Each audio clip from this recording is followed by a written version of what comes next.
हजरात, मैं जामा मस्जिद का इमाम बोल रहा हूँ। तमाम मर्द हजरात से गुजारिश है कि वो सब अपना अपना रोजा तोड़ दें। अरे ये इमाम साहब क्या कह रहे हैं? इनका दिमाग खराब हो गया है क्या? अरे इमाम साहब पागल हो गए क्या जो रोजा तोड़ने के लिए कह रहे हैं? हाँ, ये बहकी बहकी बातें क्यों कर रहे हैं? चलाओ मस्जिद चल के देखते हैं क्या माजरा है।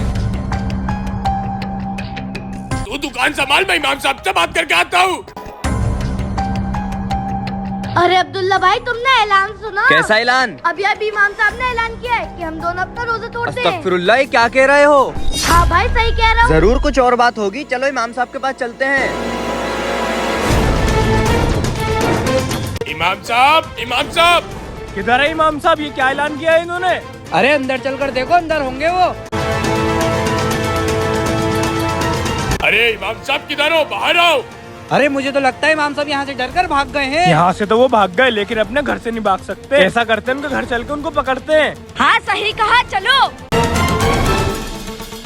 अम्मी जान, असर का वक्त हो रहा है, जरा जल्दी बता दिए इफ्तार के लिए क्या आना है। बेटे तुमने ये क्या ऐलान किया है? तुम्हें पता भी इस वजह से कितने झगड़ा फसाद फैल सकते हैं। कुछ नहीं होगा अम्मी जान, बस आप देखते रहो कि आगे आगे होता क्या है। ऐसे तो लोग हमें नुकसान पहुंचा सकते हैं और हमारे घर भी आ सकते हैं। कुछ नहीं होगा, बस अल्लाह पे भरोसा रखो।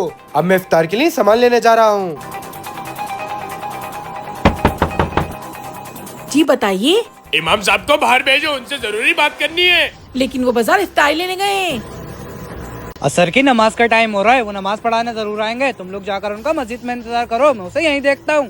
ठीक कह रहा है, चलो।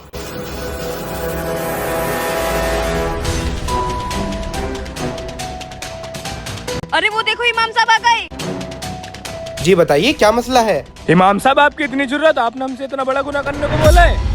रुकिए, जरा इमाम साहब से तो पूछने दिए, आखिर उन्होंने ऐसा ऐलान किया है क्यों? आप सब लोग यहाँ? पहले तो मैंने आपको कभी यहाँ नहीं देखा। बात घुमाने की कोशिश मत करो, हम इसी मोहल्ले में रहते हैं। जितना पूछा गया उतना जवाब दो। वो ऐलान मैंने आप जैसे लोगों के लिए ही किया था, जो शहरी और इफ्तारी तो कर लेते हैं मगर कभी मस्जिद का मुंह तक नहीं देखते।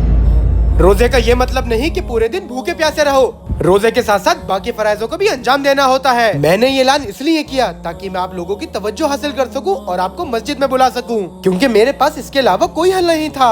रोजे का मतलब भूखा प्यासा रहना नहीं है, बल्कि रोजे का मतलब है कि अपने रब के आगे झुकना और उसकी इबादत करना।